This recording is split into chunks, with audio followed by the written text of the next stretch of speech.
அனைத்து மாணவர்களுக்கும் இனிய வணக்கம். அஸ்ஸலாமு அலைக்கும். அந்த வகையில் இன்றைக்கு நம்ம அந்த இலக்கணத்தின் தொடர்ச்சியை நம்ம பார்க்க போறோம்.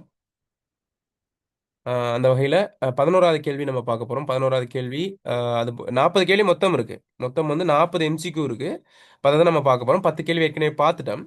அப்ப இதுல அந்த 40 தலைப்புகளும் 40 கேள்வியும் 40 தலைப்புகள்.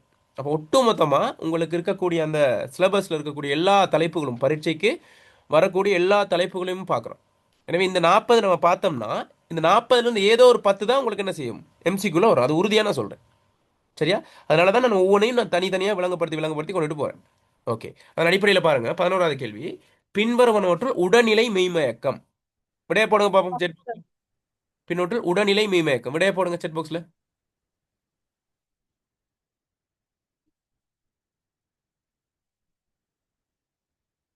பாக்ஸில் விடைய போடுங்க.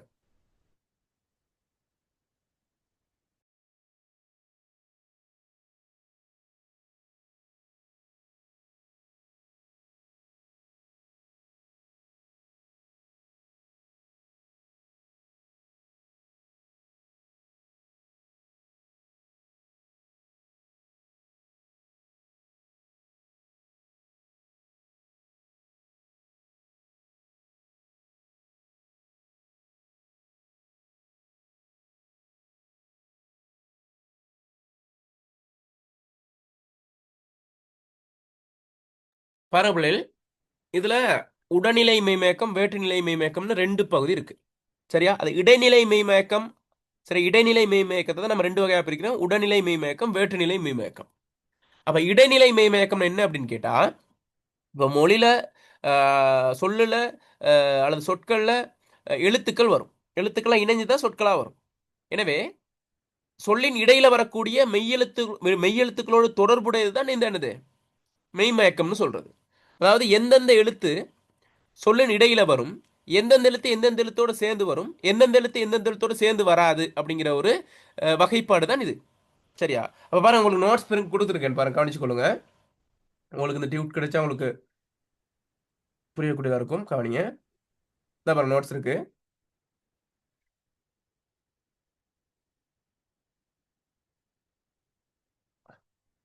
இந்த பாருங்க உடல்நிலை மெய்மயக்கம். சரியா? உடல்நிலை மெய்மயக்கம் அப்படின்னு கொடுத்துருங்க பாருங்க. அதுல என்ன கொடுத்துருக்க, ஒரே மெய் எழுத்து சொற்களின் இடையில் இரட்டித்து வருவது உடல்நிலை மெய்மயக்கம் எனப்படும். இர்ரில் தவிர்ந்த 16 மெய் எழுத்துக்களும் தம்முடன் தாம் சேர்ந்து வரும். சரியா? என்னங்க உங்களுக்கு? அப்ப குறிப்பிட்ட எழுத்துக்கள், அதாவது இர்ரனா இல்லைனா தவிர்ந்த ஏனைய எழுத்துக்கள், அதுல முக்கியமாக சரியா க ச த ப 4 எழுத்துக்களும் உடல்நிலையாக மட்டும் வரும். உடல்நிலையானதே ஒரே எழுத்து பக்கத்து பக்கத்தில் வரும். இப்போ என்ன சொல்றா அந்த கவனிங்க பிள்ளைகள், தாற்பயம் என்னன்னு கேட்ட கவனிங்க. இப்போ வந்து இப்போ ஒரு சொல் எடுக்கிறோம். இப்போ அப்பான்னு இருக்கு, அப்பாங்கிற சொல்ல எடுக்கிறோம். சரியா? தங்கை அப்படிங்கிற சொல்ல எடுக்கிறோம். சரியா? தங்கைங்கிற சொல்ல எடுக்கிறோம். இந்த இடத்துல அப்பா அப்படிங்கிற ஆனாவை அப்படியே போடுறோம். பிளஸ் இப்பண்ணா பிளஸ் இப்பண்ணா பிளஸ் ஆவண்ணா. பரம் இடையில இப்பண்ணா ரெண்டு வருது. இப்போ ஒரே மெய் பக்கத்து பக்கத்தில் வருது. இப்போ பக்கத்து பக்கத்தில் வருது. அதாவது உடன் ஒரே இனமை பக்கத்தில் வந்தா அது உடல்நிலை மேமேக்கம். வெவ்வேறு மெய். இப்போ தங்கை அப்படிங்கும்போது தானா அப்படி பிரிச்சிருவோம். இங்கனாவும் கையனாவில் ஒரு இக்கனா இருக்கு. அப்போ இங்கும் வெவ்வேறு மெய்கள். அப்போ ஒரே மெய் பக்கத்து பக்கத்தில் வந்தா உடல்நிலை மெய்மயக்கம். வெவ்வேறு மெய்கள் பக்கத்து பக்கத்தில் வந்து என்ன நிலை மெய்மயக்கம் சொல்லுங்க நீங்க. என்ன நிலை மெய்மயக்கம்? வேற்றுநிலை மெய்மயக்கம். சரியா? இப்ப அண்ணா அப்படிங்கிறதுல உடல்நிலை இருக்கா வேற்றுநிலை இருக்கா? சிங்கம் அப்படிங்கிறதுல உடல்நிலை இருக்கா வேற்றுநிலை இருக்கா? வேற்றுநிலை. வாழ்க்கை அப்படிங்கிறதுல உடல்நிலை இருக்கா வேற்றுநிலை இருக்கா? உடல்நிலையா வேற்றுநிலையா? நல்லா சொல்லுங்க. ரெண்டும் இருக்கு. ரெண்டுமே இருக்கு பாருங்க. வாழ்க்கை எழுதி பார்ப்போம், கவனிங்க. வாழ்க்கைன்னு நம்ம எழுதும் போது பாருங்க, இங்க இல்லனாவும் இக்கனாவையும் பார்த்தோம்னா வேற்றுநிலை. ஏன்னா இது இல்லனா இது இக்கனா. இந்த இக்கனாவையும் இந்த கையனாவில் ஒரு இக்கனாவும் இருக்குதானே, கை பிளஸ் ஐ தானே. இந்த ரெண்டையும் பக்கத்து பக்கத்தில் வச்சு பார்த்தா என்னது வேற்றுநிலை, உடல்நிலை. அப்ப உடல்நிலையும் இருக்கு வேற்றுநிலை. அப்ப இதை தான் சொல்றது, உடல்நிலையாகவும் வேற்றுநிலையாகவும் மயங்கக்கூடிய சொற்கள் இருக்கு. வாழ்க்கை அப்படிங்கிற சொற்கள்ல அதெல்லாம் இருக்கு. விளங்குதா? இப்ப உங்களுக்கு தெளிவாயிடுச்சு உடல்நிலை என்ன வேற்றுநிலை என்ன விளங்கிச்சா? ஓகே, இப்ப பாருங்க. இதை நீங்க தெரிஞ்சு வச்சுக்கணும். முக்கியமா இது பெருசு இல்ல, தெரிஞ்சது முக்கியம் இல்ல. ஆனா இதுல ஒரு அட்டவணை ஒன்று இருக்கு பாருங்க. கவனி கவனி. இங்க பாருங்க, நான் உங்களுக்கு இலகுவா விளங்குறதுக்காக இப்படி ஒரு ஒரு என்னது இது, என்னது படம் தொடை படிச்சிருக்கீங்க தானே? ஓ இல்ல, மனித தொடை அல்ல, கணித தொடை. அதுல வெண்வரி படம்னு படிச்சிருப்பீங்க.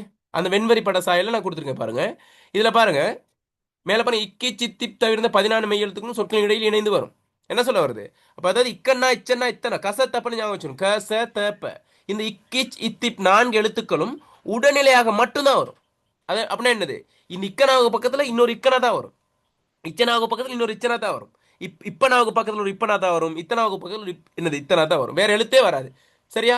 அதான் உடல்நிலை மெய்மயக்கம். உடல்நிலை மெய்மயக்கமாக மட்டும் வர எழுத்துக்கள் 4. க ச த ப இக்கி சித்தி. சரியா? வேற்றுநிலை மெய்மயக்கமாக மட்டும் வர, வேற்றுநிலை மெய்மயக்கமாக மட்டும் என்னது? இந்த எழுத்துக்கு பக்கத்துல இன்னொரு இன மெய் தான் வருமே ஒழி இதே மெய் வராது. இல்லனாவுக்கு பக்கத்தில் இல்லனாவோ, இல்லனாவுக்கு பக்கத்தில் என்னது இல்லனா வந்து வராது. விளங்குதா? விளங்குதா என்ன சொல்றேன்ட்டு? ஓகே. அப்ப அந்த அடிப்படையில் நாங்கள் பார்க்கும்போது பிள்ளைகள், இது எனது இருளும் இல்லும் வந்து வேற்றுநிலையாக மட்டும் மயங்கக்கூடியது. இச்சித்திப் உடல்நிலையாக மட்டும் மயங்கக்கூடியது. இடையில வரக்கூடிய அதாவது 18 மெய்யெழுத்துக்கள்ல உடல்நிலையில 4, வேற்றுநிலையில 2 போயிட்டு 6 போயிடும். அப்ப 18ல 6 போனா எத்தனை? சொல்லுங்க. 18ல 6 12. போயிட்டு 12 எழுத்துக்கள். ஏனைய 12 எழுத்துக்களும் உடல்நிலையாகவும் வரும், வேற்றுநிலையாகவும் வரும். சரியா? இந்த இந்த நடுவில் உள்ள 12 எழுத்துல ஏதாவது ஒரு எழுத்து சொல்லுங்க பாப்போம். இந்த 12 எழுத்துல ஏதாவது ஒரு எழுத்து சொல்லுங்க, ஒரு விருப்பமான ஒரு எழுத்து. யாரு சொல்றாங்க ஃபர்ஸ்ட் எண். ஸ்டார்ட் பாப்போம். என்ன எழுத்து? எண். ஆ? எண். இன். 3 சொல்லி என்னன்னா? ஓகே. அதுல இப்ப நீங்க நீங்க சொல்லுங்க. 3 சொல்லி இன்னன்னா உடல்நிலையா வர்ற மாதிரியும் வேற்றுநிலையா வர்ற மாதிரியும் சொல்லுங்க பாப்போம். உடல்நிலையா வர மாதிரி சொல்லுங்க பாப்போம் முதலாவது. அண்ணா. அண்ணா. ஓகே. வேற்றுநிலையா வர மாதிரி? கண்டம். ஆ, கண்டம், கண்கள். விளங்குதா? பாருங்க, அதை எல்லா சொல்லையும் அப்படி போட்டு பார்க்கலாம். இது ரெண்டாம் கட்ட, ரெண்டு கட்டான்னு சொல்லுவாங்க, ரெண்டு கட்டான்னு சொல்லுவாங்க. நீ அங்கேயும் இல்லை, இங்கே ஆத்துல ஒரு கால், சேத்துல ஒரு கால், அந்த மாதிரி அந்த 12 எழுத்துக்களும். ஆனா இக்கு சித்தி உடலையா மட்டும் வரும், இரும் இல்லும் வேட்டலையா மட்டும் வரும். ஏனைய 12 எழுத்துக்கள் ரெண்டுக்குமே வரும். தெளிவாயிருச்சா உங்களுக்கு? ஆம் சார். ஆ, அப்ப இப்படி வந்தா நீங்க என்ன செய்யணும்? இதை தெரிஞ்சு வச்சுக்கொள்ளுங்க. இந்த இக்கி சித்திப்பையும் இருளையும் ஞாபகம் வச்சுக்கொள்ளுங்க. ரெண்டு ஞாபகம் இருந்தா மத்தெல்லாம் ஞாபகம் வந்துடும். அப்ப உங்களுக்கு தெளிவா உடல்நிலை வேற்றுநிலை. சார் ஓ சொல்லுங்க. 20 ரெண்டுக்கு வார வரைக்குது சார் அது அட்டவணையில. விளங்கல? 20 ரெண்டுக்கு வார வரைக்குது சார் அது அட்டவணையில. இருக்குதா எங்க? ஆ, சரி சரி, அது வந்து டைப்பிங் மிஸ்டேக். இடையில அது போயிருச்சு. அங்க டைப்பிங் மிஸ்டேக் தான் நடந்திருக்கு. சரியா? சாரி சாரி, சரியா? தேங்க்யூ, நீங்க அந்த ஞாபகப்படுத்துறதுக்கு. டைப்பிங் கொஞ்சம் அவசரமா டைப் பண்ணதுனால அந்த எழுத்து அங்க போயிருச்சு. சரியா? ஓகே, அதை நீக்கி விட்டீங்கன்னா சரி. அதை நான் அழிச்சு நான் அனுப்பிவிடுறேன். ஓகே. வேற எதுவும் இல்லை? மற்ற எழுத்துக்கெல்லாம் பாருங்க. வேற எது எழுத்து அதுக்குள்ள இடையில வந்திருக்கா? இல்லையே சார். ஆ, ஓகே ஓகே ஓகே. அதை கொஞ்சம் பார்த்துக்கொள்வோம். ஓகே, விளங்கிருச்சா அப்ப உங்களுக்கு இந்த விஷயம்? அப்ப அதுல ஆம் சார். அப்ப அதை பாருங்க. விடை விடை பாருங்க. பின்னொட்டுள் உடல்நிலை மேம்பேக்கம் எது அப்ப? பக்கம். பக்கம் என்பது விட, ரெண்டாவது விட. சரியா? Okay, very good. அடுத்ததுக்கு போமா? ஓகே.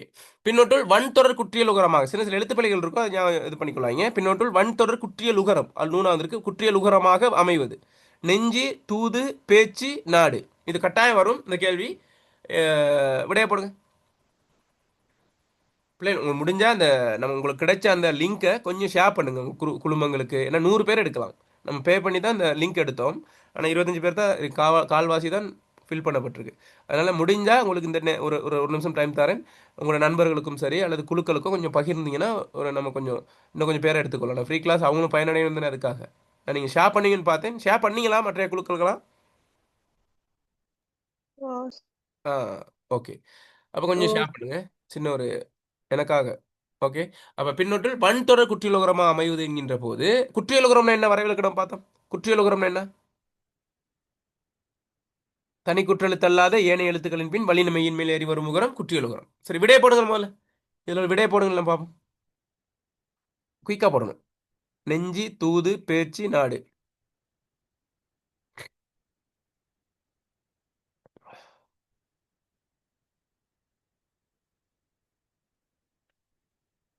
குயிக்கா விடைய போடுங்க.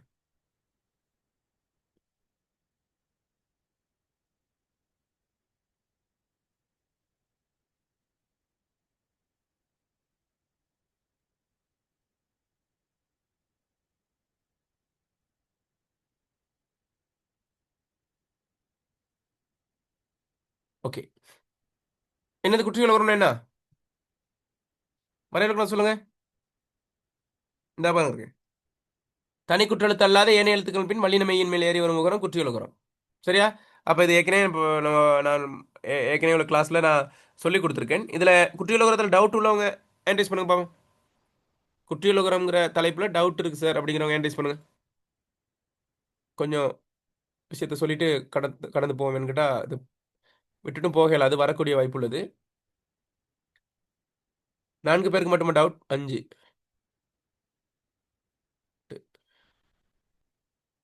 ஓகே, பாதி பேர்கிட்ட டவுட் இருக்கு. ஓகே, பார்ப்போம் அதை. அதாவது பாருங்க பிள்ளைகள், நல்லா கவனிச்சுக்கொள்ளுங்க. குற்றியலுகரம்னா தனி குற்றெழுத்து அல்லாத ஏனைய எழுத்துக்களின் பின் வல்லினமையின் மேலே ஏறி வருவதும் குற்றியலுகரம். சரியா? மிக சுருக்கமாக சொல்லி தரேன். இது வந்து நம்ம டீப்பாக ஒரு கிளாஸே பார்க்கலாம். ஆனால் உங்களுக்கு இந்த டைம் குறவுனால எவ்வளோ முடியுமோ அந்த அளவுக்கு ஷார்ட்டாக விளக்கமாகவும் சொல்லித்தரேன். நல்லா அவதானம் நீங்கள் தான் பார்த்துக்கொள்ளணும். கவனிங்க, வரைவிலக்கணத்தை பார்ப்போம். அதாவது இப்போ 6 எழுத்துக்கள் இருக்கு, வல்லின எழுத்துக்கள். க, ச, ட, த, ப, ர. இதை ஞாபகம் வச்சுக்கணும். கசட தப்பற. சரி, இது வல்லின எழுத்துக்கள். வன்மையான ஓசையுடைய எழுத்துக்கள் வல்லின எழுத்துக்கள். ஓகே, அப்ப இந்த வல்லின எழுத்துக்களோட உகரம் சேர்ந்தா இக், இச், இட்டு, இத்து, இப்பு சேர்ந்தா ஊனா சேர்த்தா இக் பிளஸ் உ கு, இச் பிளஸ் உ சு, இட் பிளஸ் உ டு, இத் பிளஸ் உ. சரியா? அப்படி மாறும். அப்ப குசுடு துப்புரு அப்படின்னு வரும். அந்த எழுத்தோட இந்த எழுத்து சேர்த்தா, அந்த வல்லின எழுத்துக்கள் உகரத்தை சேர்த்தா கு, சு, டு, து, பு, ரு, குசுடு துப்புருன்னு வரும். ஒரு ஒரு ஒரு ஒரு குற்றியலுகர சொல்லா இருந்தா அதுல கடைசி எழுத்து இந்த எழுத்துக்கள் ஏதாவது ஒன்று தான் வரும். வல்லினமையின் மேல் ஏறி ஒரு உகரம் தான் குற்றியலுகரம். சரியா? இப்ப கதவுன்னு இருக்கு, இது குற்றியலுகர சொல்ல வருமா? வருமா? இல்லை சார். ஏன்?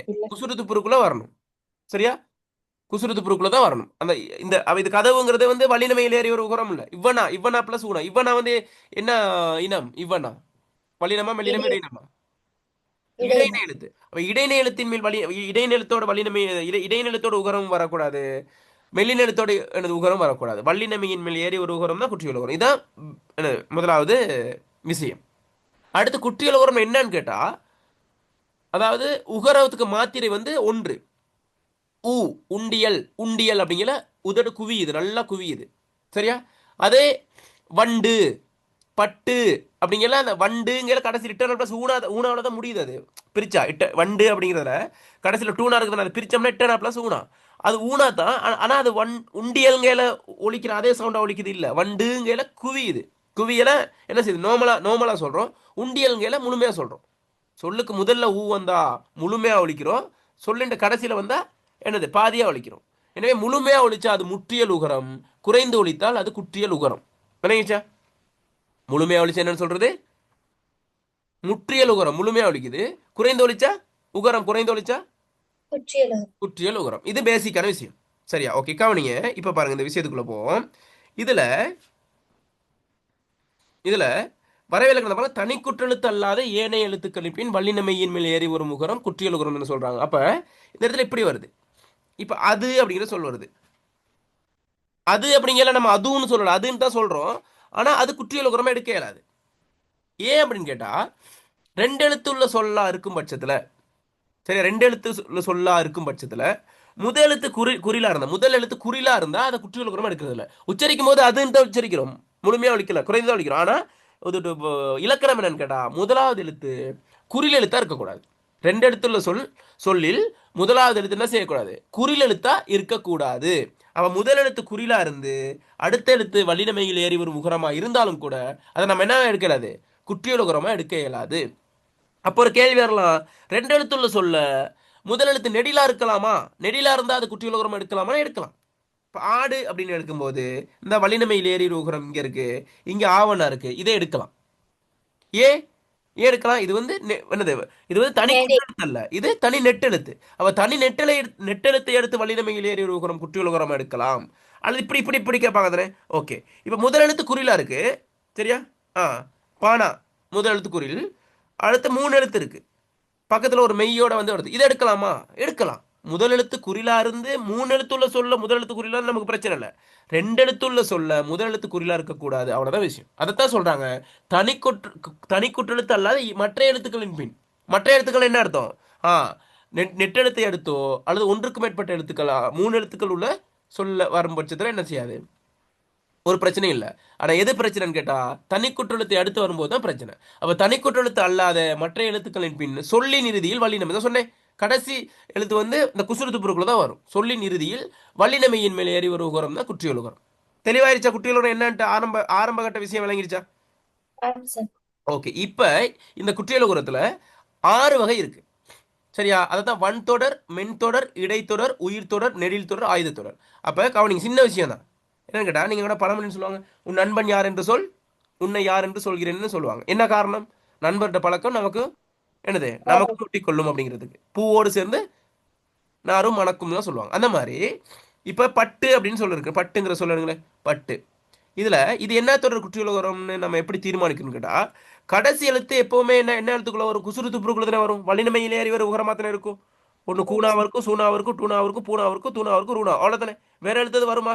வராது. அப்ப அது ஃபிக்ஸ்டு.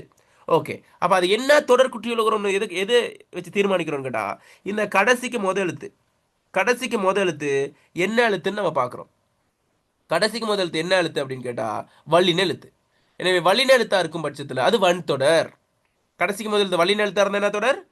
வன்தொடர். வன்தொடர். கடைசிக்கு முதல் எழுத்து மெல்லின எழுத்தா இருந்தா வன்தொடர். அப்ப சங்கு, மென்தொடர். அப்ப இடைத்தொடர்னா என்னவா இருக்கணும்?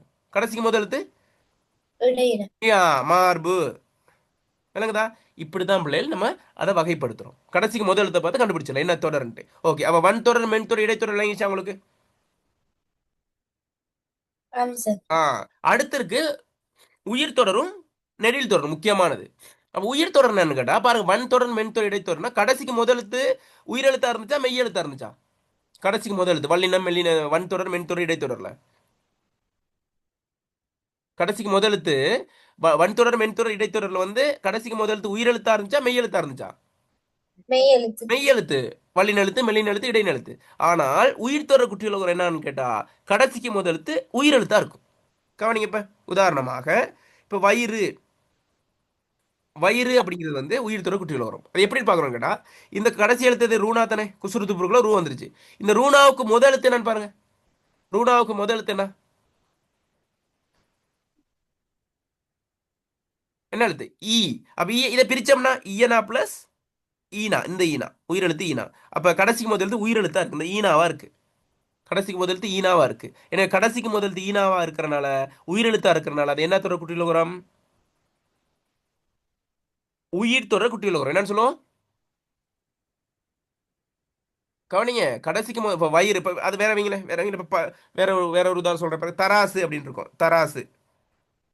சரியா? தராசு அப்படின்னு இருக்கு. இந்த தராசுல கடைசி எழுத்து என்ன? தராசுங்கிற சொல்ல கடைசி எழுத்து என்ன? சொல்லுங்க. வார்த்தையில சொல்லுங்க. மைக் அன்மியூட் பண்ணி சொல்லுங்க. தராசு கடைசி எழுத்து என்ன? தராசுல கடைசி எழுத்து என்ன பிள்ளைகள்? தராசு. சூனா. சூனா. இந்த கடைசிக்கு முதல் எழுத்து என்ன? ராவண. ராவணான்னு பார்க்க கூடாது, அதை பிரிக்கணும். ராவணா பிரிச்சா இரனா பிளஸ் ஆவண. ஆவண்ணா. இந்த ஆவண்ணா என்ன எழுத்து? மெய் எழுத்தா உயிர் எழுத்தா? உயிரெழுத்து. உயிர் எழுத்து. எனவே அது என்ன தொடர் குற்றியலுகரம்? உயிர் தொடர் குற்றியலுகரம். இல்ல, உயிர் தொடர் உயிரெழுத்து, உயிர் தொடர் குற்றியலுகரம். பாருங்க, வன் தொடர்னா என்ன? கடைசிக்கு முதல் எழுத்து வல்லின மெய் எழுத்தா இருந்தா வன் தொடர். மென் தொடர் என்னது? கடைசிக்கு முதல் எழுத்து மெல்லின மெய்யா இருந்தா மென் தொடர். இடைத்தொடர் என்ன? கடைசிக்கு முதல் எழுத்து இடையின மெய்யா இருந்தா இடைத்தொடர். உயிர் தொடர்னா என்னவா இருக்கணும்? கடைசிக்கு முதல் எழுத்து என்னவா இருக்கணும்? உயிரெழுத்து. உயிரெழுத்தா உயிரெழுத்து இருக்கணும். அதிகம். உயிர்ல ரெண்டு வகையா பிரிக்கிறோம். உயிர் குறில், உயிர் நெடில்னு பிரிக்கிறோமா? உயிர் எழுத்துல உயிர் குறிலும் இருக்கு, நெடிலும் இருக்கு. ஒத்துக்கிறீங்களா? ஆம் சார். ஆ அப்ப கவனிங்க, இதுல ரெண்டு வகையா நம்ம பிரிக்கிறோம். கடைசிக்கு முதல் எழுத்து குறிலா வரலாம், நெடிலா வரலாம் தானே. அப்ப அதன் அடிப்படையில இந்த உயிர் தொடர் ரெண்டு வகையா பிரிக்கிறோம். இரு குறில், முதலாவது எழுத்தும் குறில், இரண்டாவது எழுத்தும் குறில், கடைசி எழுத்து வல்லினமையில் ஏறி ஒரு உகரம். சரியா? அடுத்து முதல் எழுத்து குறில், ரெண்டாவது எழுத்து நெடில். இப்போ குழப்பற மாதிரி இருக்கும், நல்லா கவனிச்சுக்கொள்ளுங்க. இப்ப படகுன்னு இருக்கு. படகு அப்படிங்கிற சொல்ல, படகுங்கிற சொல்ல பானா குறிலா நெடிலா? குரில். குறில். குரில். பானா குறிலா நெடிலா? குரில். குரில். குறில். அப்ப குரில். இரு குறிலா? ரெண்டும் இரு குறிலா? அப்ப இரு குறிலே எடுத்து வல்லினமையில் ஏறி ஒரு உகரமா இருக்கா? ஓம் அப்ப இங்க குறிலா இருந்தா கடைசி வந்து இந்த டானாவில் வந்து உயிர் குறிலா இருக்கும். படகு அப்ப இரு குறில். அடுத்து பாருங்க உங்களோட பேர் எழுதுறேன். உங்களோட பேர் எழுதி பார்ப்போம். ஆ என்னது? பிசாசு. சரியா? ஓகே. அப்ப பாருங்க முதல் எழுத்து என்னது? குறில் குரில் குறில். ரெண்டாவது எழுத்து என்னது? நெடில் நெடில் நெடில். விளங்குதா? அப்ப இரு குறிலை எடுத்து வல்லினமையிலே உகரமும் என்னது? உயிர் தொடர் தான். இரு குறில்னா இது இப்ப இந்த சாவனாவில் ஆவணா இருக்கும். இது நெடிலா இருக்கும். நெடில் உயிரா இருக்கும். படகுல குறில் உயிரா இருக்கும். விளங்குதா? அப்ப குறில் வந்தாலும் சரி நெடில் வந்தாலும் சரி உயிர் தர உயிர்த்தொடர் உயிர் தானே அது. அப்ப உயிர் உயிர் உயிர் தொடர் குட்டியில் இருக்கிறது ரெண்டு வகை. மத்தெல்லாம் அப்படி இல்ல. உயிர் தொடர்ல மட்டும் தான் அப்படி ரெண்டு பிரிவா இருக்கு. இரு குறிலே எடுத்து வல்லினமையில் ஏறி ஒரு உகரம், குறில் நெடில எடுத்து வல்லினமையில் ஏறி ஒரு உகரம் தான் என்ன தொடர் குட்டியில் உகரம். உயிர்த்தொடர் ஆ விளங்கிச்சா உங்களுக்கு? உயிர் தொடர் குட்டியில் உகரம். டவுட் வருமா? இல்ல சார். இல்ல. ஓகே. இப்ப நான் ஒரு சொல் சொல்றேன். அது என்ன தொடர் குட்டியில் உகரம்னு சொல்லுங்க. சரியா?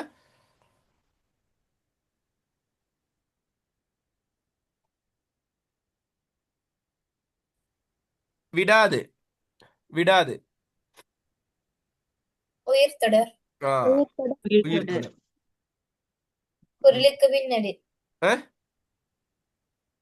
குறிலுக்கு பின் நெடில் ஆ விளங்குதா? ஓகே. இப்ப விளங்கி தானே உயிர் தொடர்? ஓகே. இப்ப நெடில் தொடர்னு பார்த்தோம்னா இது என்னன்னு கேட்டா ரெண்டு எழுத்து சொல்லா இருக்கும். நெடில் தொடர் மட்டும் தான் அப்படி. ரெண்டு எழுத்து சொல்லா இருக்கும்.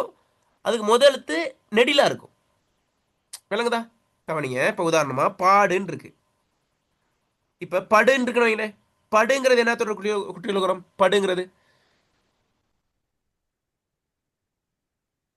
படுங்கிறது என்ன தொடர் குட்டியுலகம்? உயிர்த்தொடர் பாத்தீங்களா? உயிர்த்தொடர் ஆ? உயிர்த்தொடர் எப்படி சொல்றீங்க? நான் தான் முதல்ல சொல்லிட்டேனே ரெண்டு எழுத்துள்ள சொல்ல முதல் எழுத்து குறிலா அது குட்டியுலகம் எடுக்கலுமா? ஏல அப்ப அது குட்டியுலகமே இல்ல. அப்படித்தான் நீங்க சொல்லணும். கன்ஃபியூஸ் இருக்கவே கூடாது இதுல. படுங்கிறதுல வந்து நம்ம குட்டியுலகம் பார்க்கலுமா? ஏல இயலாது. இப்ப பாடுன்னு இருக்கு. இதை குற்றியலோரம் எடுக்கலாமா? ஓம் ஓம் எடுக்கலாம். அப்ப இதைத்தான் நம்ம சொல்றோம். இது இது குறிலோ இது முதல் எழுத்து குறிலா இருந்தனால எடுக்க முடியல. இது நெடிலா இருக்கு. நெடிலா இருந்தா எடுக்கலாம். அப்ப நெட்டெழுத்தை எடுத்து வல்லினமையில் ஏறி வருகிறோம் நெடில் தொடர் குற்றியலுகிறோம். விளங்குதா? அப்ப இது நெடில் தொடர் குட்டி. அப்ப ரெண்டு எழுத்து சொல்ல முதல் எழுத்து வந்து நெட்டெழுத்தா இருந்தா அது என்ன என்ன என்ன என்ன தொடர் குற்றியலுகிறோம்? நெடில் தொடர் ஆ நெடில் தொடர் நல்லா கவனிச்சுக்கொள்ளுங்க. உயிர் தொடர் குற்றியலுகிறதுக்கும் நெடில் தொடர் குட்டிகளுக்கும் ஒரு ஒற்றுமை இருக்கு. என்னன்னு சொல்லுங்க பாப்போம். உயிருக்கும் நெடிலுக்கும் உயிர் தொடர் குட்டியிலுக்கும் நெடில் தொடர் குட்டியிலுக்கும் ஒரு ஒற்றுமை இருக்கு. பாப்போம் யார் கண்டுபிடிச்சு சொல்றான்னு பாப்போம். யார்? நமக்கா ஆ? நமக்கு ஆ? நமக்கு இல்லைங்களே. உயிர் தொடருக்கும் நெடில் தொடருக்கும் ஒரு ஒரு ஒற்றுமை இருக்கு. ஏனைய தொடர் குட்டியிலுக்கிறதை விட. இறுதிய சொல் ஆ? இறுதியது ஆ, கடைசிக்கு முதலெழுத்து உயிரா இருக்கு. அது உயிர் தொடர் குட்டியிலுக்கிறதுலயும் கடைசிக்கு முதலெழுத்து உயிரா தான் இருக்கு. நெடில் தொடர் குட்டியிலுக்கிறதுலயும் கடைசிக்கு முதலெழுத்து உயிரா தான் இருக்கு. ராஜில் சரிங்களா? மைக்கு மியூட் பண்ணி மற்றையாக்கள் சார். பேசையில மட்டும் நீங்க அன்மியூட் பண்ணி பேசுங்க. மற்ற டைம்ல மியூட் பண்ணி வைங்க. டிஸ்டர்பா இருக்கும் மத்தாக்களுக்கு. ஓகே. விளங்கிருச்சா? விளங்கிருச்சா? ஆ ஆம் ஓகே. சார். அடுத்து ஆயுதத்தொடர் குட்டிகளும் விளங்கப்படுத்தணுமா? கடைசிக்கு முதல் எழுத்து ஆயுத எழுத்தா இருந்தா அது ஆயுதத்தொடர் இல்ல எஃகு இஃது அதெல்லாம் வரும். அது பெருசா எக்ஸாமுக்கு வராது. ஓகே. இப்ப தெளிவாயிருச்சா? ஆம் சார். Okay okay. கொஞ்சம் வேகமா தான் போனேன் பிள்ளை. இல்லைன்னா நமக்கு நிறைய படிக்கிறதுக்குனால உங்களுக்கு விளங்கிருச்சா? அது அது அதான் ரொம்ப முக்கியம். வேகமா போனாலும் பிரச்சனை இல்லை. உங்களுக்கு விளங்குனா சரி. இது தியரி கிளாஸ்ல தானே நம்ம பேப்பர் கிளாஸ் தானே செய்றோம். அதனால கொஞ்சம் வேகமா தான் போக வேண்டிய நிலைமை இருக்கு. ஓகே. அப்ப அடுத்த கேள்விக்கு போமா? அப்ப அந்த அந்த கேள்விக்கு விட என்னன்னு பாத்துருவோமா? ஓகே. இதுல பாருங்க பின்னோட்டில் வன்தொடர் குற்றியலுகரமாக அமைவது எது விட? பேச்சு பேச்சு பேச்சுல பேச்சு. பேச்சு நெஞ்சு தூது அதான் குற்றியல் உகரங்க. அது குறைஞ்சுதான் விளைக்கும். விளங்குதா? ஆம் ஓகே. ஆம் சார். அடுத்த அடுத்த கேள்விக்கு போங்க. அடுத்த கேள்விக்கு போங்க. ஸ்கிரீன்ல இருக்காதீங்க. அடுத்த அடுத்த கேள்விக்கு போங்க. கையை வச்சுட்டு இருந்தீங்கன்னா சரி. நீங்க இதுக்கு மட்டும் செட் பாக்ஸ்ல அந்த விட போடுறதுக்கு மட்டும் யூஸ் பண்ணீங்கன்னா சரி. இல்லாட்டி சும்மா டிஸ்டர்ப் ஆகும். சரியா? ஓகே. விடைய போடுங்க பாப்போம். 13வது கேள்விக்கு.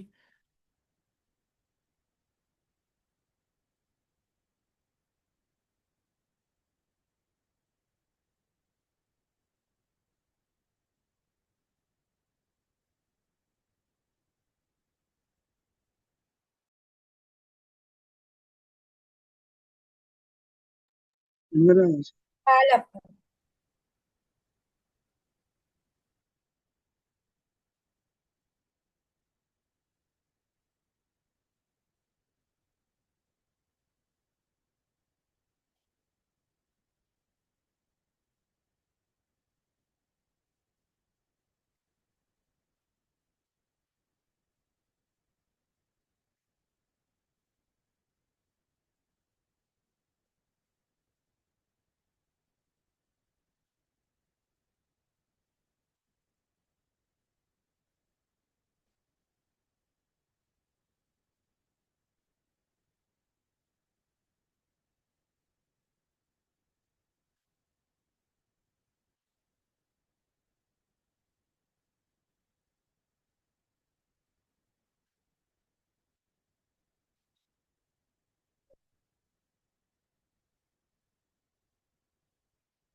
ஓகே, விலங்குதா பேசுறது?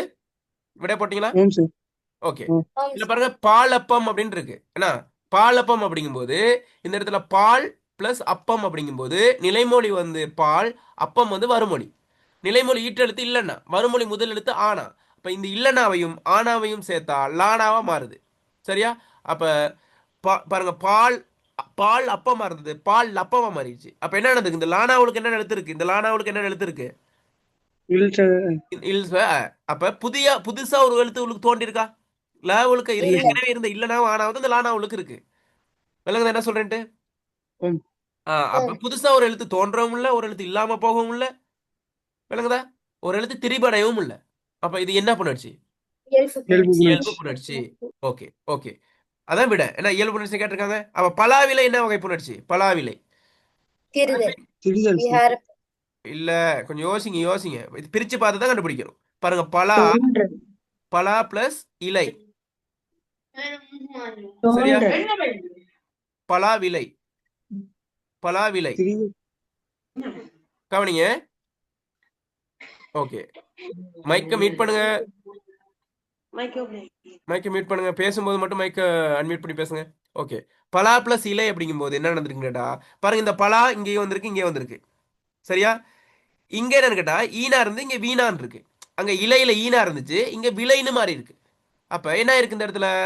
இவ்வனா பிளஸ் ஈனா தான் வீணா. சரியா? இவ்வனா பிளஸ் ஈனா தானே வீணா. விளங்குதா? அப்ப இந்த இடத்துல புதுசா ஒரு எழுத்து இங்க இவ்வனா தோன்றி தான் இங்க வீணாவா மாறுது. பலா பிளஸ் இலை பலா விலைன்னு மாறுது. அப்ப இந்த பலா பிளஸ் இலையில இல்லாத எந்த எழுத்து இங்க பலா விலையில வந்துச்சு? தோன்றல். எந்த எழுத்து? இவ்வுங்கிற எழுத்து. அப்ப இவ் வந்து தோன்றல் தானே. தோன்றல். அப்ப அது தோன்றல். தோன்றல் வகை தோன்றல். அதாவது தோன்றல் விகாரம். சரியா? இன்னொன்னு இதை நம்ம வேற இலக்கணம் படி சொல்றாங்க, இதுக்கு இன்னொரு பேர் சொல்லுவாங்க. இந்த இவ்வனாவும் இயனாவும் வருது என்னன்னு சொல்றது? உடம்படுமை உடன்படுமையாவும் இருக்குது. சரி, அதனால தான் அது புதுசா உடன்படுறதுனால தான் அது உடன்படுமைன்னு பேரு. விளங்குதா? அதை நான் பிறகு கீழே வரும், அதில் நம்ம படிப்போம். சரியா? ஓகே. அது என்னது? தோன்றல் விகாரம். மரவேர் மரம் பிளஸ் கெடுதல். திரிதல். மரக்கட்டை மரம் பிளஸ் கட்டை இம்மன இக்கனா திரிபடையும் புணர்ச்சியில. திரிதல். அது என்னது? திரிதல். இருப்பு புணர்ச்சி. ஓகே. அப்ப இந்த கேள்வி விளங்கிடுச்சா உங்களுக்கு? ஆம் சார். ஓகே. அடுத்து, ஆணழகன் என்பது அகப்புணர்ச்சி, இயல்பு புணர்ச்சி, தோன்றல் புணர்ச்சி, கெடுதல் புணர்ச்சி. விடைய போடுங்க செட் பாக்ஸ்ல. விடைய மார்க் பண்ணீங்க. நீங்க எத்தனை சரின்னு கடைசியில நம்ம கவுண்ட் பண்ணி பார்க்கணும்.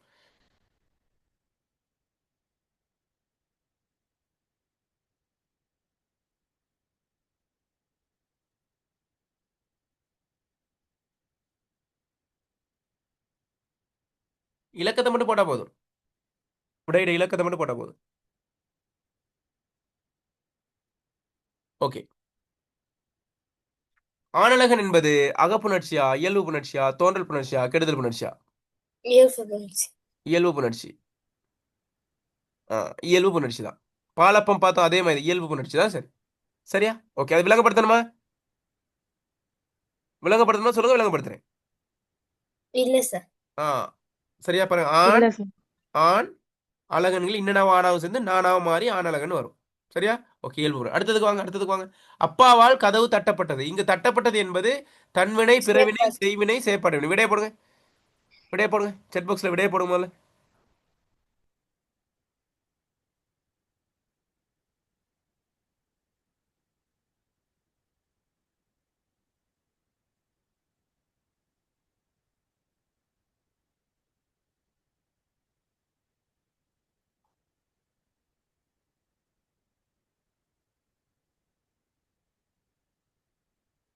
சரியா? ஓகே. அப்பாவால் கதவு தட்டப்பட்டது என்னது? சேப்பாடு. ஆ, செயற்பாட்டு வினை. செய்வினை, செயற்பாட்டு வினை என்ன வித்தியாசம்?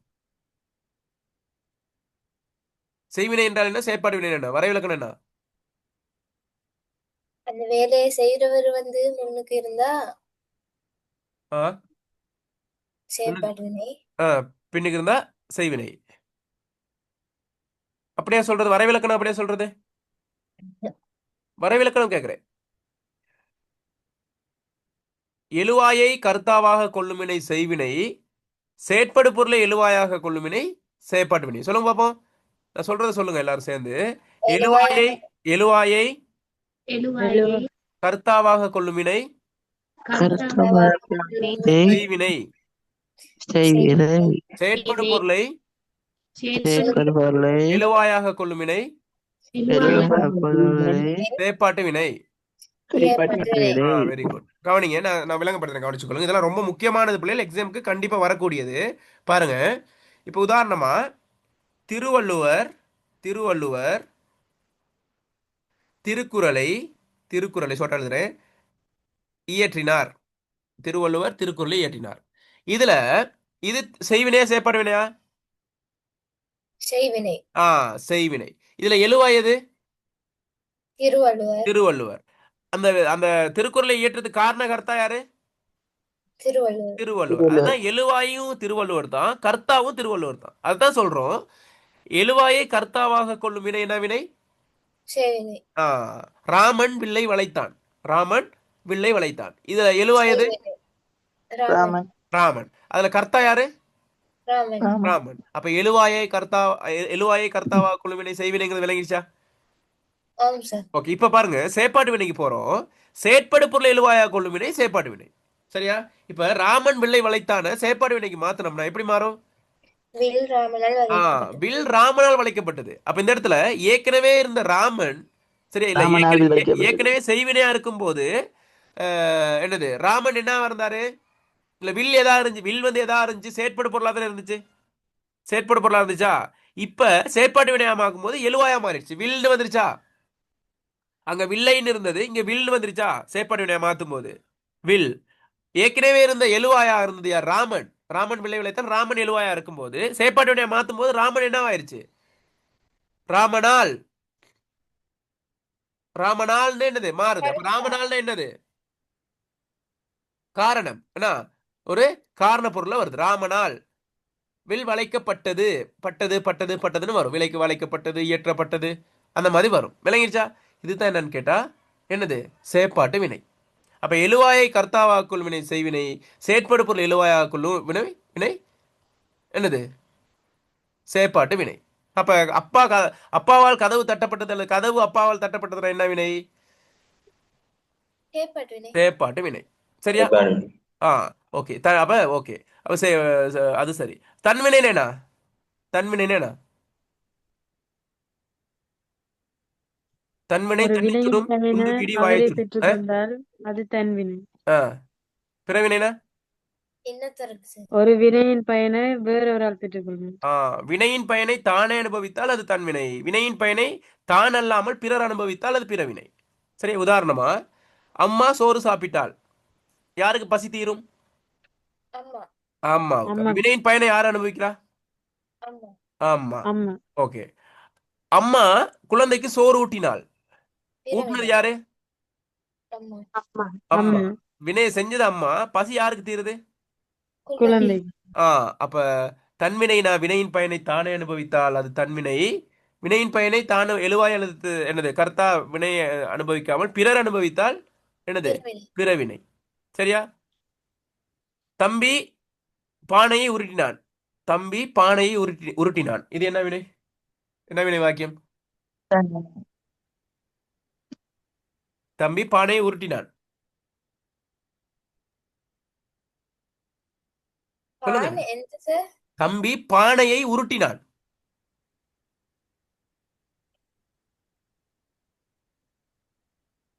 தம்பி பானையை உருட்டிட்டு தன்வினை. போறான். ஆ? தன்வினையா? தன்- தம்பி தான் உருட்டுறாரு, பானை நெளிஞ்சு போச்சு. வினையின் பயனை யார் அனுபவிக்கிறா? பானை. பானை. அப்ப அது தன்வினையா பிறவினையா? பிறவினை. பிறவினை. தம்பி நிலத்தில் உருண்டான். தன்வினை. தன்வினை. விளங்கிச்சா? ஆம் சார். ஓகே, அப்படி பாத்துக்கொள்ள. அப்ப பாருங்க, தன்வினை, பிறவினை, செய்வினை, செயற்பாட்டு வினை. நானும் ஞாபகம் இருக்கு, அவங்களுக்கு தெளிவாயிடுச்சா? ஆம் சார். ஓகே, விலங்குதா அவங்களுக்கு ஒட்டுமொத்த இலக்கணத்தையும் நம்ம பார்த்துட்டு போறோம். விலங்குதா உங்களுக்கு தெளிவா இருக்கா உங்களுக்கு? ஆம் சார். உங்களுக்கு ஏற்கனவே படிச்சிருப்பீங்க. அந்த மேல தூசி படிஞ்ச மாதிரி ஒரு டவுட் இருந்திருக்கும். இப்ப தெளிவாகிட்டு போகுதா? Okay okay. அடுத்ததுக்கு வாங்க. பின்னொட்டுள் வினையெச்சம் அல்லாதது. விடைய போடுங்க.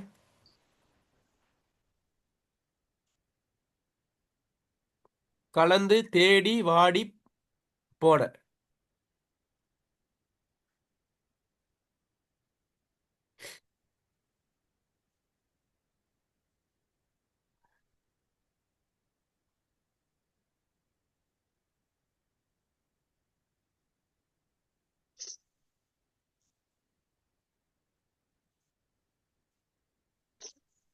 ஓகே. வினையெச்சம், பேரெச்சம் என்ன வித்தியாசம்? வினையெச்சம், பேரெச்சம் என்னது? என்ன அர்த்தம்?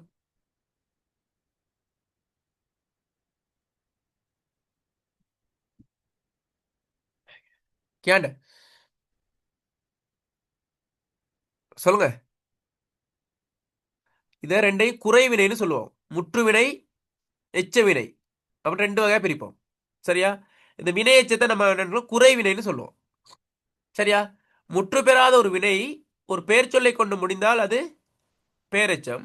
முற்று பெறாத ஒரு வினை ஒரு வினையை கொண்டு முடிந்தால் அது வினையெச்சம். அல்லது முற்று பெறாத ஒரு வினை ஒரு வினையை எதிர்பார்த்து நின்று அது முடிஞ்சா அது என்னது? வினையெச்சம். ஒரு முற்று பெறாத ஒரு வினை ஒரு பெயர் சொல்லை கொண்டு முடியுமா இருந்தால் அது பெயர் சொல்லை எதிர்பார்த்து நின்றால் அது என்னது? பெயர் சொல்ல அதாவது முதல்ல வர்றது என்னது? ஆரம்பத்தில் வர்றது முற்று பெறாத வினை தான். அது பேரெச்சமோ வினையெச்சமோ எதை கொண்டு முடியுதோ அதை வச்சுதான் அது பேரெச்சமா வினையெச்சமான்னு தீர்மானிக்கிறோம். கலந்து முடிங்க. கலந்து ஒரு கொண்டார். கொண்டார். அப்ப என்ன எச்சம் அது? வினையெச்சம். வினையெச்சம். தேடி முடிங்க. போனார். அது என்ன எச்சம்? வினையெச்சம். வாடி போனது. வாடி போனது என்ன எச்சம்? வினையெச்சம். போன மனிதர். மனிதர். போன பையன் என்ன எச்சம்? பேரெச்சம். அப்ப என்ன கேள்வி கேட்டிருக்காங்க? பின்னொட்டு வினையெச்சம் அல்லாதது தானே. அப்ப எது விட? போனார். தெளிவாயிருச்சா? அப்ப 4வது விட. சரியா? ஓகே. அடுத்தது பாருங்க. அதாவது முற்று பெறாத ஒரு வினை ஒரு வினையை கொண்டு முடிஞ்சால் அது வினையெச்சம். சரியா? இப்போ உதாரணமா படித்த அது படித்த அப்படிங்கிற அந்த வினை முடிகிறதுக்கு இன்னொரு சொல்ல எதிர்பார்க்குதுன்னா அது எந்த சொல்ல போட்டால் அதை ஃபில் பண்ணலாம் அப்படின்னு கேட்டால் படித்த போனான்னு முடிக்கல. அது படித்த மாணவன், படித்த பையன் ஒரு பெயர் சொல்ல கொண்டு தான் முடிக்கலாம். அப்போ முற்று பெறாத ஒரு வினை ஒரு பெயர் சொல்லை கொண்டு முடிந்தால் அது என்ன எச்சம்? முடிகிறது பெயர் சொல்ல இருக்கிறனால அது பேரெச்சம். படித்து அதுக்கு என்னது? ஏதாவது சொல்ல போட்டு முடிக்கணும். என்னத்தை போட்டா முடிக்கலாம்? படித்து பையன் சொல்லலுமா? படித்து முடித்தான்னு ஒரு வினையை கொண்டு தான் முடிக்கலாம். அப்ப முற்று பெறாத ஒரு வினை ஒரு பெயரை கொண்டு முடிந்தால் அது பேரெச்சம். முற்று பெறாத ஒரு வினை ஒரு வினையை கொண்டு முடிந்தால் வினையெச்சம். தெளிவா? அவ்வளவுதான் விஷயம். சின்ன விஷயம். இலக்கணம் ஒரு இலக்கணம் ஈஸியானது பிள்ளைல. நம்ம என்ன செய்யணும்னு கேட்டால் அதை சுமையா நினைச்சுக்கிட்டு இருக்கோம். அது சொல்ற மாதிரி சொன்னோம்னா அது நல்லா உங்களுக்கு இயல்பாயிரும். சரியா? ஓகே. அடுத்து கவனிங்க. செயற்படுபொருள் குன்றிய வாக்கியமாக அமைவது. செயற்படுபொருள் குன்றிய வாக்கியமாக அமைவது. நான் காலையில் எழுந்தேன். நான் காலையில் எழுந்தேன். அன்னைக்கு இதை பார்த்தமல்ல தானே? இந்த கேள்வியில பார்த்தமல்லே? இல்லையே சார். நான் காலையில் எழுந்தேன், நான் பத்திரிகை வாசித்தேன், நான் கடிதம் எழுதினேன். அப்ப செயற்படுபொருள் குன்றிய வினை செயற்பொருள் குன்றா வினை என்ன அது விஷயம்? ஒரு வாக்கியத்துல செயற்படுபொருள் இருந்தா அது என்னது? செயற்படுபொருள். செயற்படுபொருள் இல்லைன்னா செயற்படுபொருள் குன்றிய வாக்கியம். நான் படித்தேன் செயற்பொருள் குன்றிய வாக்கியமா குன்றாத வாக்கியமா? குன்றாத வாக்கியம்.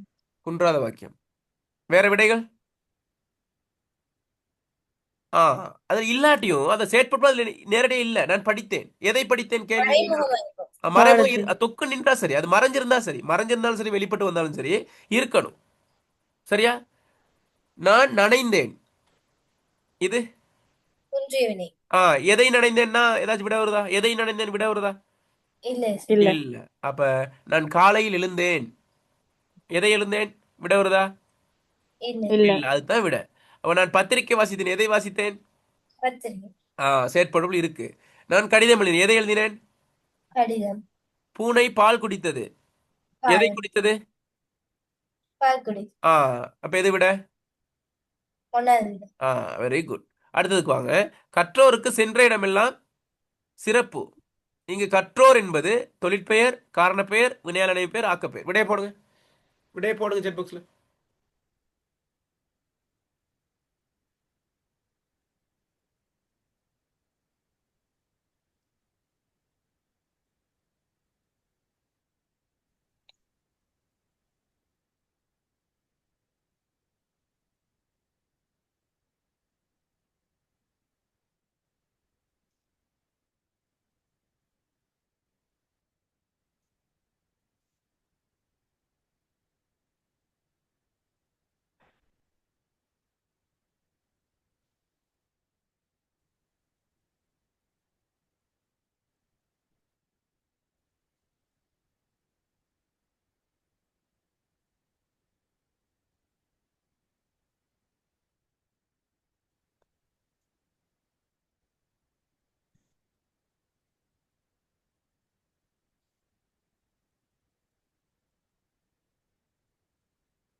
ஸ்கிரீன் விளங்குதா?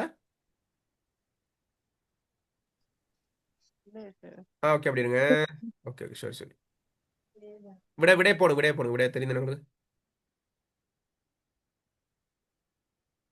Recording in progress.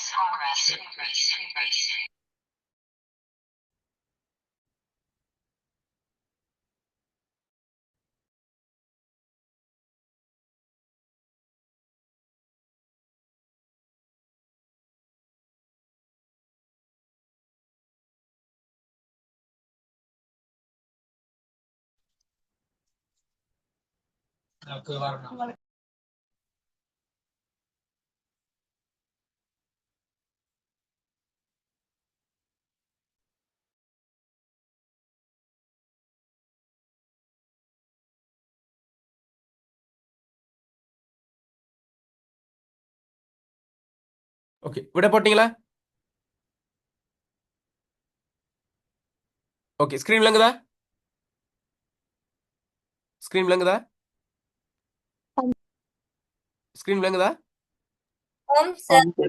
விட என்ன? விட என்ன? தொழிற்பெயரா, காரணப்பெயரா, வினையாளனை பெயரா, ஆக்கப்பெயரா?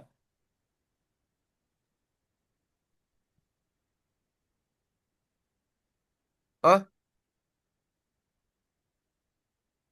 அது சரியா சார் டவுட். கவனிங்க. இப்ப வினையாளனை பெயர் என்னன்னு தெரியுமா? வினையாளனை பெயர் என்னன்னு தெரியுமா? தெரியாது. ஓகே இதெல்லாம் தெரியாம போனோம்னா கஷ்டம். ஏன்னா இதெல்லாம் கட்டாயம் வரக்கூடியது. இப்ப தெரிஞ்சு கொள்றதுக்கு விருப்பமா இல்லையா? விருப்பம். ஓகே கவனிங்க. சின்ன ஒரு விஷயம் தான். நான் உங்களுக்கு விளங்குற மாதிரி சொல்லி தரேன். கவனிங்க. பாருங்க பேர் வந்து வினையால் அணையும் பெயர். அது வந்து பெயரின் வகை. அது என்ன சொற்கள் வகைகள் இருக்குது. பெயர் சொல்லின் வகைகள், வினைச்சொல்லின் வகைகள். வினையால் அணையும் பெயர் வந்து என்ன வகைன்னு கேட்டா என்ன வகை? பெயரின் வகையா வினையின் வகையா? வினை. வினையின் வகை. ஆனா பாருங்க இல்ல வினையின் வகை இல்ல பெயரின் வகை. அது பெயர் சொல்லின் வகை. ஆனா பேர் வந்து வினையால் அணையும் பெயர். லதா லதா அப்படின்னா வந்து போயா கேளா? கேள். ஆனா அவரை போயின்னு சொன்னா எப்படி இருக்கும்? லதா அப்படிங்கிற போய் ஒருத்தர் லதான்னு பேர் வச்சா எப்படி இருக்கும்? கேவலமே. அந்த கேவலம் தான் இங்க வினையாளனை பேர். சரியா? ஏன்னா இந்த வினையாளனை பேர் வேர் சொல் வந்து வினைத்தான். கவனிங்க. வினையாளனை பேருக்கு என்ன வரைவிலக்கணும்னு கேட்டா வினையடியாக பிறந்து வினையையும் காலத்தையும் கருத்தாவையும் காட்டுறது தான் வினையாளனை பேர். இப்ப கவனிங்க நல்லா கவனிச்சுக்கொள்ளுங்க. நல்ல உதாரணம் சொல்றேன் பாருங்க. இப்ப குமார் குமார்ங்கிற ஒரு சொல். சரியா? குமார்ங்கிறது பெயர் சொல்ல வினை சொல்லா? பெயர் சொல். குமார் வந்தான். வந்தான்ங்கிறது பேரா வினையா? வினை. வினை. வினை. ஓகே, இப்போ பாருங்க, குமார் வந்தான்ங்கிற ஒரு ஒரு ஒரு வாக்கியம், ஒரு தனி வாக்கியம். சரியா? இப்போ இதுல கிளாஸ்ல ஒரு ஆளுக்கு இருக்கணும். இப்போ உதாரணமா அஸ்மா இருக்கு. சரி, அஸ்மாட்ட அஸ்மா வீட்டில் இருக்கும்போது குமாருங்கிற ஒருத்தர் வந்து அப்பாவை கேட்குறாரு, அஸ்மாட அப்பாவை. சரி, அப்பா எங்க அவங்களோட அப்பா அப்படின்னு, அவர் வெளியே போயிட்டாரு அப்படின்னு. ஓகே, அவர் போயிட்டாரு, குமார் வந்து போயிட்டாரு வெளியில. அதுக்கப்புறம் அப்பா வந்தவனு கேட்குறா, யாராச்சும் தேடி வந்தாங்களா அப்படின்னு. அப்போ அஸ்மா சொல்லுது, குமார் வந்தார் அப்படின்னு. குமார் வந்தான் அப்படின்னு சொல்றது. எங்க அந்த குமார் அப்படின்னா வந்தவன் சென்று விட்டான்னு சொல்லுது. எப்படி சொல்லுது? வந்தவன் சென்று சென்று விட்டான். விட்டு. அப்ப எப்படி சொல்லிருக்கணும்னா வந்த குமார் சென்று விட்டான்னு தான் சொல்லியிருக்கணும். அப்ப இது என்னன்னு சொல்லுது அஸ்மா? வந்த வந்தவன் வந்த அவன். இந்த அவன் யாரு? குமார். குமார். குமார். இந்த அவன்ங்கிறது வந்து குமார். ஆனா நம்ம என்ன சொல்லி வந்த குமார் சென்று விட்டான்னு தான் சொல்லியிருக்கணும். அஸ்மா சொல்லுது வந்த அவன். எனவே இந்த அவன்ங்கிறது இந்த குமாருக்கு ஒரு மாற்று பெயர், ஒரு குமாருக்கு பதிலாக பயன்படுத்தக்கூடிய இன்னொரு பெயர், மாற்று பெயர். சரியா நான் சொல்றது என்னன்ட்டு? ஓ. ஓகே, விளங்குதா? அப்ப குமார் வந்தான், வந்த அவன். வந்த அவன் என்னது? வந்தவன். வந்தவன். கவனிங்க என்ன நடந்திருக்குன்னு கேட்டா, இங்கு குமார் வந்தான்கள குமார் தனியா ஒரு சொல்லா இருந்துச்சு, வந்தான் தனியா ஒரு சொல்லா இருந்துச்சு, ஒரு பிரச்சனையும் இல்லை. சரியா? இங்கு வினையாளனின் பேரா எப்படி மாறுதுன்னு கேட்டா, இந்த வந்தான் எச்சமா மாறுது. வந்தான் எப்படி மாறுது? வந்தன்னு மாறுது. விளங்குதா? வந்தான் என்ன மாறுது? வந்தன்னு மாறுது. அப்ப இது எச்சமா மாறுது. என்ன எச்சமா மாறுது? பேரெச்சமா மாறுது. எனவே இந்த பேரெச்சத்தின் காரணமாக, சரியா, இந்த பேரெச்ச வினையின் காரணமாக, இந்த பேரெச்ச வினையின் காரணமாக இந்த குமார் அணைந்து விட்டார். இந்த குமார் அணைந்து விட்டார் என்னது? குமார் இல்லாம போயிட்டார். இந்த குமாருக்கு பதிலாக எதை போடுறோம் இப்ப? அவன். அவன். எனவே இந்த வினையால் இந்த குமார் அணைந்த காரணத்தினால் தான் நம்ம என்னன்னு சொல்றோம்? அத வினையால் அணையும் பெயர்னு சொல்றோம். விளங்கிச்சா? ஆம் சார். அப்ப வந்தவன் மட்டும் இல்ல, வந்தவள், வந்தது, சரியா, அதெல்லாம் வரும். விளங்குதா? விளங்குது என்ன சொல்றேன்? விளங்குதா? இதுதான் வினையால் அணையும் பேர்னு சொல்றோம். பாருங்க, வரைவிலக்கணத்தை பார்ப்போம். வினையடியாக பிறந்து, சரியா, பாருங்க, வந்தவன்ல அடிச்சொல் என்ன? வந்தவன் அப்படிங்கிறதுல அடிச்சொல் என்ன? வா. வா. வா. அப்ப வினையடியாதனை பிறக்குது வந்தவன்கிற சொல், வினையால் அணையும் பேர். ஆ, வா. வினையடியாக பிறந்து வினையையும், வருதல் என்கின்ற வினையையும், காலத்தையும், வந்தவன் இறந்த காலமா நிகழ்காலமா எதிர்காலமா? இறந்த காலம். இறந்த காலம். சரியா, காலத்தை காட்டுது. கர்த்தாவையும் காட்டுமா? வந்த அவன் எவன்? அவன். அவன் யாரு? குமார். குமார்னு காட்டுது. குமார். அப்ப வினையடியாக பிறந்து வினையையும் காலத்தையும் கர்த்தாவையும் காட்டும் என்னது? வினைதான் என்னது? பெயர் தான் என்னது? வினையாளனை.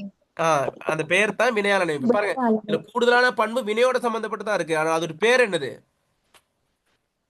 வினையடியாக வினையாளனை. பிறக்குது, வினைய காட்டுது, காலத்தெல்லாம் காலத்தையும் காட்டுது.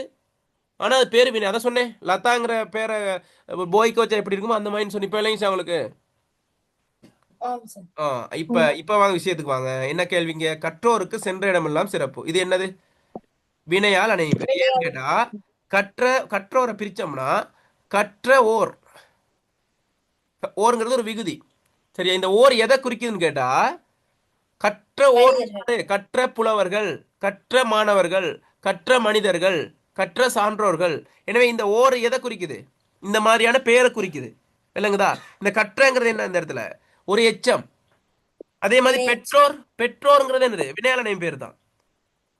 பெற்ற ஓர், பெற்ற யார் அந்த ஓர்? தாய் தந்தையர். அம்மா. அம்மா அப்பா. தாய் தந்தையரை தான் அம்மா அப்பா. அப்ப பெற்றோர், கற்றோர், சான்றோர், சரியா, போன்றோர் எல்லாமே எதுக்குள்ள வரும்? முதியோர். வினையால் அணையும் வினையால் பேர். அணையும் பேருக்குள்ள வரும். இப்ப தெளிவாயிருச்சா? ஆம் சார். ஓகே. அதே போல தான் தொழிற்பெயர். தொழிற்பெயரும் கொஞ்சம் டவுட் வரும் உங்களுக்கு. தொழிற்பெயர்ல டவுட் இருக்கா? படித்தல். ஓம். தொழிற்பெயர் படித்தல் மட்டும் இல்ல, தொழிற்பெயரை 3 வகையா பிரிக்கலாம். டைம் எத்தனை பிள்ளைகள்? டைம் 7 மணி ஆயிடுச்சா? 7 வாடுவது. மணி ஆயிடுச்சு.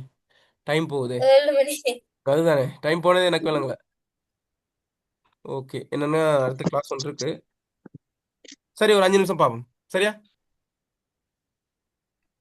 ஓகே, கொஞ்சம் இருங்க, அப்படியே ஒரு லைன்ல இருங்க, கொஞ்சம் இருங்க, நான் கிளாஸ் அங்க சொல்லிடுறேன். Right.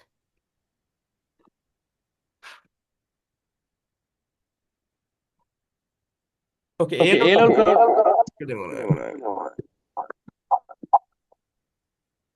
Okay, A level crowd இருக்கீங்களா அதுல? ஒரு கிளாஸ் வந்துட்டீங்களா?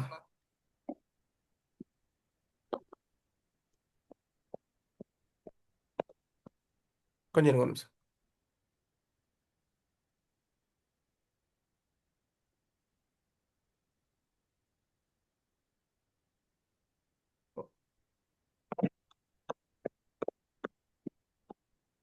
ஓகே, அந்த குரூப்ல இல்லாதாக்கள் இதுல வந்து இணைஞ்சு கொள்ளுங்க. குரூப்ல அந்த ஜென்ரல் குரூப்ல இல்லாதவங்க இணைஞ்சு கொள்ளுங்க. இப்போ என்ன கேட்டால் டைம் கொஞ்சம் பிரச்சனை பிள்ளைகள் கேட்டால் அவங்களுக்கு தெரியும் 7 மணி ஆச்சு. உங்களுக்கு சிங்கள கிளாஸ் இருக்கா? சிங்கிள் கிளாஸ் ஒன்று இருக்குதானே இன்னைக்கு 7:30க்கு? ஓ சரி. ஓ, அதனால தான் இல்லாட்டி நம்ம கொஞ்சம் டைம் எடுத்து சேர்த்துருக்கலாம். இன்னொன்று அடுத்த கிளாஸும் இருக்கிறனால நம்ம இந்த கிளாஸ் செய்ய வேண்டிய நிலைமை இல்லைன்னு கேட்டால் சிக்கல் ஒன்று இருக்கு. அதனால நான் ஃபைனல் செமினார் உங்களுக்கு 7, 8, 9 தெரியுமா அந்த டீட்டெயில்? தெரியுமா? 7, 8, 9 வந்து உங்களுக்கு பார்ட் 1, பார்ட் 2, பார்ட் 3க்குமான செமினார் நடக்குது. சரியா? 2 பேர் செய்கிறோம். நானும் செய்கிறோம், ஒரு டீச்சர் ஒருத்தவங்க செய்கிறாங்க ஸ்பெஷல். சரியா? எனவே அது வந்து ஒட்டு மொத்தமாக நீங்கள் இவ்வளோ காலம் படிச்சீங்க படிக்கல அது வேற விஷயம். ஆனால் உங்களோட ரிசல்ட்ஸில் எடுக்கணும் அப்படிங்கிற ஒரு ஒரு தெளிவு உங்களுக்கு இருந்தால் மட்டும் வாங்க. சரியா? ஒரு தெளிவு இல்லை தமிழில் கொஞ்சம் படித்தா நல்லா இருக்குன்னா உங்களுக்கு இலகுவான முறையில் நான் படிப்பிப்பேன் உங்களுக்கு. ஏன்னா முழுமையான சாய்ஸ் பண்ணி பேப்பர்லாம் எடுத்துருக்கு. இந்த டியூட்டையும் நான் உங்களுக்கு அனுப்புவேன். சரி, இது சாதாரணமான டியூட். இன்னும் அவங்களுக்கு வந்து நல்லா கனதியான டியூட் இருக்குது. சரியா? அப்போ அதில் ஒரு 30 பேர் மட்டும் தான் இணைக்க முடியும். நான் அந்த அளவுக்கு தான் நான் அதை இது பண்ணது. அப்போ தான் நான் அவங்களை கவனித்து செய்யலை. ஒருத்தர் தனித்தனியாக நம்ம செய்வோம் கிளாஸ். சரி, அதனால் எவ்வளோ முடியுமோ அவ்வளோக்கு முன்னுக்கு ரெஜிஸ்டர் பண்ணிக்கொள்ளுங்க. டீட்டெயில்ஸ் வந்து இந்த குரூப்பில் இணைஞ்சு கொள்ளுங்க. நான் வந்து உங்களுக்கு அந்த டீட்டெயில்ஸ் நான் அனுப்புவேன் நான். சரியா? அது ஏற்கனவே இருக்கிறவங்களுக்கு டீட்டெயில்ஸ் போட்டேன்னா, அப்படி இல்லாதவங்க இந்த குரூப்பில் இணைஞ்சு கொள்ளுங்க. என் ஃபோன் நம்பர் நோட் பண்ணிக்கொள்ளுங்க. 077 28 68 021. அதுக்கு வாட்ஸ்அப் பண்ணுங்கள். நான் உங்களுக்கு டீட்டெயில்ஸ் அனுப்புகிறேன். சரி, இதில் எத்தனை பேர் கிளாஸ் இந்த செமினாருக்கு அரேஞ்ச் பண்ண வரக்கூடிய ஒரு ஐடியாவில் இருக்கீங்க? கொஞ்சம் அரேஞ்ச் பண்ணுங்க பார்ப்போம். நான் அதுக்கு ஏற்ற மாதிரி தான் அரேஞ்ச் பண்ணி, இல்லாட்டி நம்ம கேன்சல் பண்ணி போடலாம். நிறைய பேர் கேட்டதுக்கு தான் செமினார் அரேஞ்ச் பண்ணியிருக்கோம். சரியா? குறைந்த கட்டணம் தான். ஜூம்லயா செய்வீங்க? ஜூம்ல ஓ உங்களுக்கு பிரயோசனமா இருக்கும். சரியா? 3 ஹவர் 9 ஹவர் நடக்கும். நீங்க இவ்வளவு காலம் எடுத்த எல்லா தெளிவும் உங்களுக்கு கிடைக்கும். கவிதையா எல்லா பகுதியும் நான் படிப்பிப்பேன். சரியா? 3 ஹவர் கட்டணம் வந்து 500 ரூபா தான் ஒரு நாளைக்கு. சரியா? 3 ஹவர் செய்யறது ஒரு நாளைக்கு 500 ரூபா தான். அது பெருசா உங்களுக்கு அது படாது. நான் பாருங்க, அப்படி பார்க்கல உங்களுக்கு மிக குறைந்த கட்டணத்தில் நான் செய்யறேன்னா லைசன்ஸ் எல்லாம் வாங்க அதுக்காக தான். அதனால மேக்ஸிமம் இணைஞ்சு கொள்ளுங்க. ஃபர்ஸ்ட்லேயே நம்ம படிப்போம். அதை நீங்கள் எக்ஸாம் போகும்போது உங்களுக்கு தெளிவு ஒன்று பிறக்கும். அது கட்டாயம் நான் விளம்பரத்துக்காக சொல்லலை. ஏற்கனவே செஞ்சவங்ககிட்ட கொஞ்சம் கேட்டு பாருங்க. நம்ம போன முறையும் நிறைய ஏக்கள் நம்ம எடுத்து கொடுத்துருந்தோம். அதே மாதிரி ஏஎல் ஆக்கள்கிட்டையும் கேட்டு பாருங்க. மிக தெளிவாக இருக்கும். நம்ம அதில் படிப்போம் பார்ப்போம். அப்படி எனக்கு டைம் கிடைச்சா இன்னொரு கிளாஸஸ் வந்து நான் போடுறதுக்கு பார்க்குறேன். உங்களுக்கு ஃப்ரீ கிளாஸ் ஒன்று இன்னும் அப்படி டைம் கிடைச்சா உங்களோட ஒப்புதல் இருந்தால் எனக்கு பிரச்சனை. உங்களுக்கு மற்ற பாடங்களும் படிக்கணுமே. சரியா? நம்ம குரூப்பில் இருந்து கொள்ளுங்க. நம்ம டிஸ்கஸ் பண்ணிட்டு இன்னும் 1 ஹவர் போட்டால் இந்த 40 கிலோ செஞ்சிடலாம். 1 ஹவர் போதான்னு தான் நினைக்கிறேன். அப்போ உங்களுக்கு தெளிவாக இருந்துச்சா இன்றைக்கி? அதை மூலம் சொல்லுங்க பாப்போம். கிளாஸ் பிரயோசனமாக இருந்துச்சா? ஆம் ஆம் சார். சார். ஆ, ஓ சரி. சொல்லுங்க, ஆம் சார். கருத்துக்களை சொல்லுங்க. எப்படி இருந்துச்சு, என்ன மாதிரி விளங்கக்கூடியதா இருந்துச்சா, என்ன மாதிரி? வேலை நடந்துச்சு. ஆ, ஓகே. நான் விளக்குறேன். ஓகே. அப்போ நம்ம பார்ப்போம். சரியா? ஓகே பிள்ளைகள், ரொம்ப நன்றி. உங்களோட சப்போர்ட்க்கு நான் ஷேர் பண்ணியிருந்தீங்க. நம்ம என்ன செய்யணும்னு கேட்டால் நம்ம தொடர்ச்சியாக படிப்போம். அதே மாதிரி 10 கிளாஸஸ் இருந்தால் அவங்க கிளாஸஸ் போகும். இது முடிய அந்த ஓஎல் எக்ஸாம் முடிகிற அந்த சந்தர்ப்பத்தில் போகும். அதை வெயிட் பண்ணிக்கொள்ளும். நன்றி, வணக்கம். இன்னும் ஒரு வகுப்பில் சந்திப்போம். உங்களோட கருத்துக்களை குரூப்பில் போட்டு விடுங்க. ஓகே.